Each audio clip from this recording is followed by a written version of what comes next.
खामोश वाकयात में नए आने वाले दोस्तों से गुजारिश है कि चैनल को जरूर सब्सक्राइब करें और बेल आइकन पर जरूर क्लिक करें ताकि हर नई आने वाली वीडियो का नोटिफिकेशन आपको बर वक्त मिल सके। तो चलते हैं आज के एपिसोड की जानिब। एक हफ्ते से इरहाम और लीजा यूनिवर्सिटी नहीं आ रहे थे। जोहा ने कई बार इरहाम को कॉल की लेकिन हर बार उसका नंबर ऑफ जा रहा था। उसने हॉस्टल से इरहाम की इंफॉर्मेशन ली तो मालूम हुआ वो हॉस्टल छोड़ गया है। वो शिद्दत से उसका वेट कर रही थी लेकिन वो था कि न जाने कहाँ चला गया था। हुमा से लीजा ने कह रखा था कि वो जोहा को इरहाम के बारे में कुछ नहीं बताएगी कि वो इस वक्त उनके घर पर रह रहा है। जोहा ने उससे जब पूछा तो उसने कोरा झूठ बोला कि उसे कुछ नहीं मालूम। कहाँ हो तुम इरहाम, मुझे तुम्हारी फिक्र हो रही है। वो यूनिवर्सिटी में सीढ़ियों पर बैठी थी जहां वो इरहाम अक्सर बैठा करते थे। फारिस का आदमी आर्यान के घर के चक्कर काट रहा था। वो इसी इंतजार में था कब वो लड़की बाहर निकले और वो उसे किडनैप करे। एलाया बेटा आ जाओ, देर हो रही है। बस आ गई मॉम। वो दरवाजा खोलती हुई बाहर निकली। आर्यान ने जैसे ही एलाया को देखा तो रुख बदला। मॉम डैड, मैं गाड़ी में बैठने लगा हूँ, जल्दी आ जाएं। ओके, हम आ रहे हैं, बिलाल ने कहा। आर्यान लंबे लंबे डग भरता हुआ गाड़ी में बैठ गया। कुछ देर बाद वो तीनों बाहर निकले। अलाया बैक सीट पर बैठी और आर्यान ड्राइविंग सीट पर था। गाड़ी गेट से बाहर निकली। फारिस का आदमी अलर्ट हुआ। अलाया विंडो की तरफ बैठी थी लेकिन वो लेडीज ड्रेस और लंबे खुले बालों के साथ मौजूद थी। फारिस के आदमी को बताया गया था कि वो लड़की छोटे बालों वाली है, गोल चश्मा लगाए वो जेंट्स ड्रेसिंग करती है। गाड़ी वहां से निकल गई और वो आदमी भी अपनी जीप की तरफ बढ़ा जहां उसके दो साथी पहले से ही मौजूद थे। माशाअल्लाह, बहुत प्यारी लग रही है मेरी बेटी। जायशा ने लीजा की पेशानी को चूमा। वो ड्रेसिंग टेबल में खुद को देखकर मुस्कुरा रही थी। सुर्ख लहंगा पहने वो बहुत खूबसूरत लग रही थी। चलो तुम्हें लॉन में ले चलो, सब वेट कर रहे हैं। वाओ आपी, you are looking too beautiful. Isha ने दूसरी तरफ से उसका बाजू पकड़ा। लॉन में उनके दाखिल होते ही इरहाम ने उस अप्सरा को देखा जो छोटे छोटे कदम उठाती उसकी तरफ आ रही थी। जायशा ने उसे इरहाम के पास बैठाया। लीजा के दिल की धड़कन आसमानों से बातें कर रही थी। बहुत खूबसूरत। जायशा के जाते ही इरहाम ने आस्तगी से कहा। लीजा के होंठों पर मुस्कुराहट उभरी जिसे दबाने की उसने नाकाम कोशिश की। खामोश रहो, सब देख रहे हैं, लीजा ने सरगोशी में कहा। तो देखने दो, बीवी हो मेरी। वो मुस्कुराया। अभी तो मौलवी साहब भी नहीं आए, अभी से बीवी बन गई। और नहीं तो क्या, मन से तो आज ही तुम्हें बीवी मान लिया है, अब तो बस कागजी रस्म होनी बाकी है। अच्छा, ज्यादा बातें नहीं बनाओ, चुप करो, पुप्पो आ रही हैं। अल्लाह तुम दोनों को नजरे बद से बचाए। महावीरा ने लीजा के पास बैठकर उसे दुआ दी। लीजा और इरहाम को देखकर आर्यान का शिद्दत से दिल चाहा कि वो अलाया को अपनी मनकूहा बना ले, अपनी पनाह में ले ले, लेकिन अलाया की मर्जी के बगैर वो कुछ भी नहीं कर सकता था। उसने दुख से सर झुकाया। अलाया जायशा से बातें कर रही थी जब उसने आर्यान का उदास चेहरा देखा। वो उसे छोड़कर आर्यान की तरफ बढ़ी। आर्यान, उसकी आवाज सुनते ही वो वहां से चलकर आहल के पास आकर खड़ा हो गया और ऐसे शो करवाया जैसे उसे आवाज सुनाई ही ना दी हो। वो कई दिनों से उससे नाराज था। उसकी नजरअंदाजी पर अलाया को दुख हुआ। वो नजरें झुकाकर रह गई। ईशा पूरे घर में नाचती फिर रही थी। उसके लिए ये बहुत खुशी की बात थी कि उनके घर में भी कोई फंक्शन आया है। निकाह नामा पर साइन करने के बाद सबने दुआ के लिए हाथ उठाए। इरहाम ने अल्लाह का लाख शुक्र अदा किया। आज उसका नाम उसकी मोहब्बत के साथ जुड़ चुका था। आज वो मुकम्मल हो गया था। आर्यान, मेरी बात तो सुनो। अलाया ने उसका हाथ पकड़ा। क्या कर रही हो, किसी ने देख लिया तो तुम्हारा इमेज खराब होगा। उसने तेवरी चढ़ाई। फ्यांसी हो मेरे, कोई कुछ नहीं कहेगा। हाँ, जैसे तुम्हें याद है। वो इस्तेहज़ाइया हंसा। आर्यान, मैं लॉन की बैक साइड पर जा रही हूँ अभी, और इसी वक्त मेरे पीछे आओ और please stop ignoring me. Okay, आ रहा हूँ, उसने होंठ भींचते हुए कहा। अलाया इस बात में सर हिलाती बैक साइड की तरफ चलने लगी। कुछ देर बाद आर्यान भी वहां चल दिया। ये खाली जगह थी जहां वो बेंच पे बैठी हाथों को बांधे उसका इंतजार कर रही थी। क्या बात करनी है तुम्हें? वो उसके पास खड़ा हुआ। आर्यान, अलाया ने गर्दन मोड़कर उसकी तरफ देखा और खड़ी हुई। क्यों नाराज हो मुझसे? I can't bear it. वो उसके करीब आई। मैं किसी से नाराज नहीं हूं। उसने रुख बदला। You are Aryan? अलाया ने उसके चेहरे को हाथ से पकड़कर अपनी तरफ किया। क्या चाहती हो? आर्यन का दिल नर्म पड़ रहा था। कितने दिन हो गए थे उसने आंख भर के उसे देखा भी नहीं था। मुझे तुम चाहिए आर्यन। वो उसके सीने से लगी। उसकी कुर्बत पर आर्यन ने दुख से आंखें बंद की। मैंने फैसला कर लिया है, मैं ये जॉब नहीं करूंगी। मुझे सिर्फ तुम चाहिए आर्यन, तुम्हारी मोहब्बत, तुम्हारा वक्त। आर्यन को अपने कानों पे यकीन नहीं आ रहा था। उसे लगा जैसे उसकी शर्ट भीग रही है। अलाया, उसने उसे खुद से दूर किया। उसका चेहरा आंसुओं से तर था। Please don't cry. उसने उंगलियों की पोरों से उसके रुखसार साफ किए। मैंने तुम्हारा दिल दुखाया है ना, प्लीज, आई एम सॉरी। नहीं, तुमने कुछ नहीं किया, बस रोना बंद करो, मुझे तकलीफ होती है। मैं आज ही डैड को कॉल करके बताने वाली हूँ कि मुझे नहीं करना ये मिशन पूरा। उसने हिचकियां भरते हुए कहा। अलाया, आर्या ने उसे खुद में भींच लिया। प्लीज अब कभी मुझसे नाराज मत होना। कभी नहीं, ऐसा सोचना भी मत। आर्यन ने तकलीफ से आंखें बंद की। भाई, इतने दिन हो गए हैं, आप अभी तक उस लड़की को किडनैप नहीं करवा सके। मैं और इंतजार नहीं कर सकती। वो सुर्ख आंखों से उसे देखती हुई बोली। एरा गुड़िया, मेरे आदमी हर वक्त उसके घर के चक्कर काटते हैं, न जाने वो क्यों नहीं घर से बाहर निकलती। ये मेरा मसला नहीं है भाई, मुझे कल सुबह वो लड़की हर हाल में चाहिए। वो चिल्लाई। तुम गुस्सा नहीं करो, तुम्हारी तबीयत खराब हो जाएगी। मैं वादा करता हूँ कल सुबह वो लड़की तुम्हारे सामने होगी। फारस की बात सुनकर एरा कुछ हद तक पुरसकून हुई। फारस का मोबाइल रिंग हुआ। उसने कॉल रिसीव की। बॉस, जिनको आपने लड़की उठवाने भेजा था वो आज भी खाली हाथ आ गए हैं। फारस का आदमी बोला। आ रहा हूं।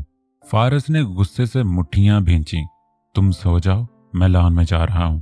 एरा ने तकिए पर सर रखा। फारस ने उस पर कंफर्टर ओढ़ा और बाहर निकल आया। कहाँ मर गए थे तुम? 5 दिन हो गए हैं, तुमसे एक लड़की नहीं उठाई गई। लॉन में आकर फारस दहाड़ा। बॉस, मुझे वहां कोई लड़की ऐसी नहीं दिखाई दी जैसी आप बता रहे हैं। वो आदमी हाथ बांधे उसके सामने खड़ा था। बकवास बंद करो। कहाँ गई वो? आसमान खा गया या जमीन निकल गई? बॉस, आप फिक्र मत करें, हम जल्द ही उस लड़की को आपके सामने ले आएंगे। जल्द ही नहीं, कल सुबह का दिन आखिरी चांस है तुम सबके लिए। अगर उस लड़की को ढूंढ नहीं पाए तो परसों से यहां नजर मत आना। उसकी बात सुनकर तीनों आदमियों ने एक दूसरे का मुंह देखा। दफा हो जाओ यहां से, वो धाड़ा। वो तीनों उल्टे कदमों भागे। फारस चेयर पर बैठा एरा के फ्यूचर के बारे में सोचने लगा। परेशानी से उसके सर में दर्द होने लगा था। सब मेहमानों के जाने के बाद जब घर वाले सोने की तैयारी में थे, इरहाम चोरी छुपे लीजा के कमरे में घुसने का प्लान बना रहा था। जैसे ही घर की लाइट्स ऑफ हुई, उसने लीजा के कमरे का रुख किया। वो सादा सा नाइट सूट पहने औंधे मुंह बेड पर लेटी हुई थी। खिड़की से आती चांद की रोशनी उसके चेहरे को जगमगा रही थी। उसके चेहरे पे थकन के असरात वाजे थे।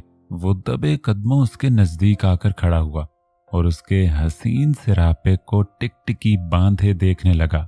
वो उसकी महरम बन चुकी थी। आज उसे पूरा हक था उसे छूने का, उसे महसूस करने का, उसकी सांसों को अपने अंदर तक उतारने का।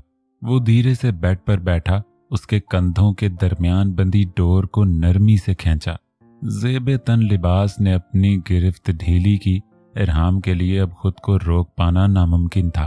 वो उसके कंधे से शर्ट हटाता हुआ अपने होंठ रख गया।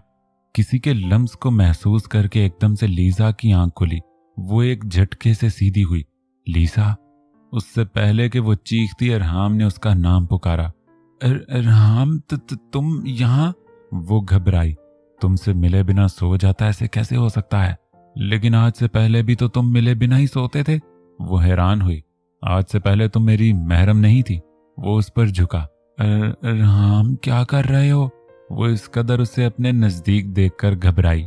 तुम्हें मुझसे पूछने का हक नहीं कि मैं क्या कर रहा हूं, क्योंकि मैं अब हर हक रखता हूं। ये कहते हुए उसने झुककर लीजा की गर्दन पर होंठ रखे।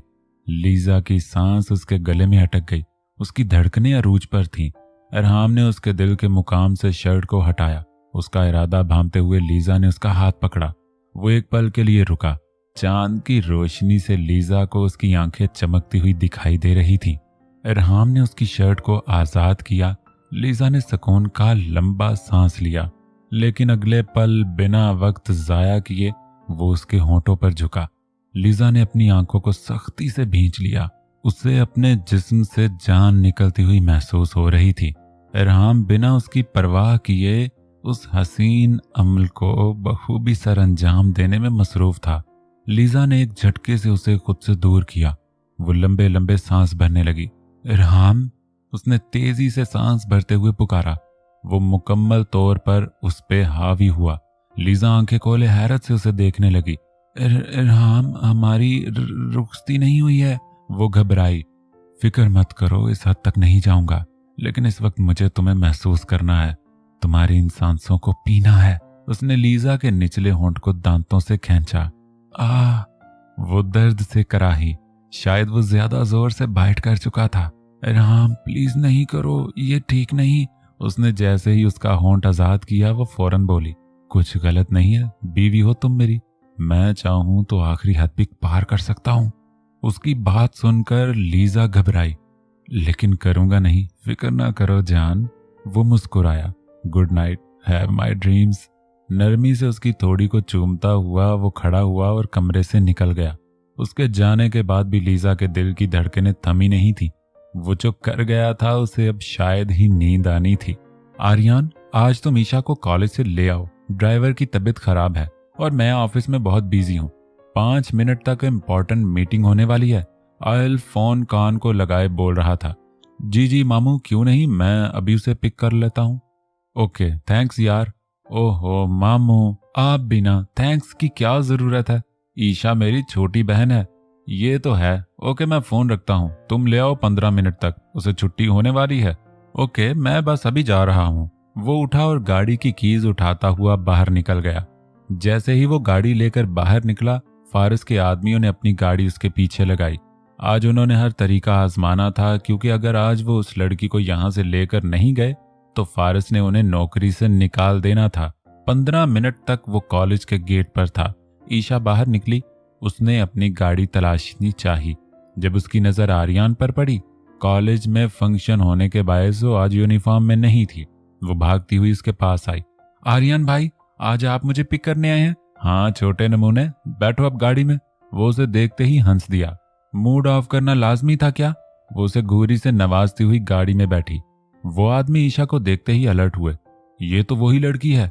एक आदमी फौरन बोला, हाँ किसी भी सूरत हाथ से जानी नहीं चाहिए, आज ही हमें इसे लेकर जाना है। दूसरे आदमी ने कहा। तीसरे आदमी ने गाड़ी उनके पीछे लगा दी। अब वो खाली रोड आने के इंतजार में थे। वैसे आर्यन भाई, आप मुझे लेने क्यों आए? खान बाबा क्यों नहीं आए? क्योंकि उनकी तबीयत खराब है और मामू ने मुझे कॉल करके कहा कि यार आज तुम छोटे नमूने को पिकअप कर लो। जी नहीं, पापा ऐसे कभी नहीं बोलते। पापा ने जरूर मेरा नाम लिया होगा। आप जानबूझकर ऐसा कह रहे हो। उसने मुंह बसोरा। अरे मैं झूठ क्यों बोलूंगा, उन्होंने सच में छोटा नमूना कहा। वो अपनी हंसी दबा रहा था। आर्यन भाई, आप चुप करते हो या उतरूं मैं गाड़ी से? ईशा की नन्ही सी धमकी सुनकर आर्यन ने कहकहा लगाया। जैसे ही उसने वन साइड टर्न लिया, यहाँ बड़े रोड जितनी ट्रैफिक ना थी, गाड़ियों का गुजर कम ही था। टायर को शूट कर जल्दी। एक आदमी ने गाड़ी के टायर का निशाना बांधा। एक झटके से आर्यन की गाड़ी डोलने लगी। आर्यन भाई, ये क्या हो रहा है? ईशा परेशान हुई। गाड़ी को ब्रेक लगी। आर्यन ने पीछे मुड़कर देखा तो गाड़ी में बैठे कुछ गुंडे उसे देख रहे थे। उन्होंने पास आकर गाड़ी रोकी। तीनों ने अपनी गन्स बाहर निकाली। ईशा उन्हें देखकर डर गई। वो आर्यन के साथ चिपक गई। एक आदमी ने आर्यन की कनपट्टी पर गन रखी, दूसरे ने ईशा के मुंह पर रुमाल रखा, जिससे वो होश की दुनिया से बेगाना हो गई। कौन हो तुम लोग और क्या चाहते हो? आर्यन चिल्लाया। तुमसे कुछ नहीं चाहिए, बस इस लड़की को लेकर जाना है। अपनी जिंदगी चाहते हो तो बिना हाथ चलाए खामोश बैठे रहो। आर्यन हैरान हुआ, आखिर ईशा के साथ किसी की क्या दुश्मनी थी? वो तो मासूम थी।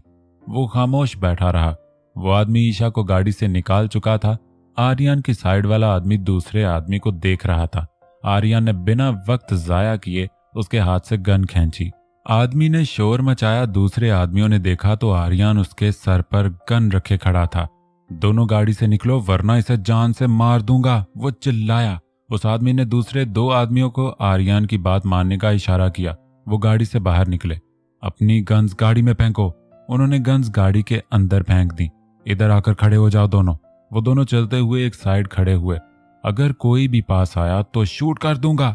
वो उन तीनों की तरफ गन किए उल्टे कदमों गाड़ी की तरफ चल रहा था। गाड़ी में बैठकर वो गाड़ी स्टार्ट करने लगा जब किसी ने बैक सीट से उसके मुंह पे रुमाल रखा, जिसे सूंघते ही वो बेहोश हो गया। ईशा ने नीली आंखों के दरवाजे बमुश्किल खोले। ये कोई खाली कमरा था जिसके सेंटर में वो अकेली चेयर के साथ बंदी बैठी थी। उसने बोलने के लिए मुंह खोलने की कोशिश की, लेकिन किसी सख्त चीज ने उसके होंठ सी दिए। शायद वो स्कॉच टेप थी। एक जोरदार आवाज से दरवाजा खुला। 2 आदमी उसकी तरफ बढ़े। वो उनके कदमों की चाम महसूस कर सकती थी। ईशा की पुश्त उनकी तरफ थी। एक ने उसे चेयर से खोला। उसके हाथ अभी भी बंधे थे। वो उसका बाजू सख्ती से पकड़े चलने लगे। वो मुसलसल बोलने की कोशिश कर रही थी। उसका चश्मा भी कहीं गिर चुका था। बॉस, ये रही वो लड़की। वो खिड़की की तरफ रुख किए खड़ा था जब अपने आदमी की आवाज सुनकर वो मुड़ा। अगले ही पल उसके चेहरे के तासरात बदले। उसकी आंखों में जो वहशत थी अब हैरत में बदल चुकी थी। ईशा ने धुंधलाती आंखों से उसे बड़े गौर से देखा। उसने आदमी से अपना बाजू छुड़वाया और भागती हुई फारस के पास आकर खड़ी हुई। फारस अभी भी शॉक में था। वो लोग इसे किडनैप क्यों कर लाए थे? ब्लडी बास्टर्ड, तुम्हें इस लड़की को उठाने का किसने कहा था? वो चिल्लाया। ईशा जो आंखों में चमक लिए उसकी तरफ बढ़ी थी, एकदम घबरा गई और फारस के आदमी एक दूसरे का मुंह देखने लगे। बॉस, आपने ही तो कहा था छोटे बालों वाली और गोल चश्मे वाली लड़की जो लड़कों वाले कपड़े पहनती हो। जितनी भी निशानी आपने बताई थी वो सब इसमें मौजूद हैं। एक आदमी ने सर झुकाए बोला। फारस ने ईशा के हुलिये पर गौर किया। ये तो वाकई ही इस लड़की वाली लुक थी जो उसने आर्यन के साथ गाड़ी में देखी थी। दफा हो जाओ यहां से, वो फिर से चिल्लाया। ईशा को अपने कान फटते हुए महसूस हुए।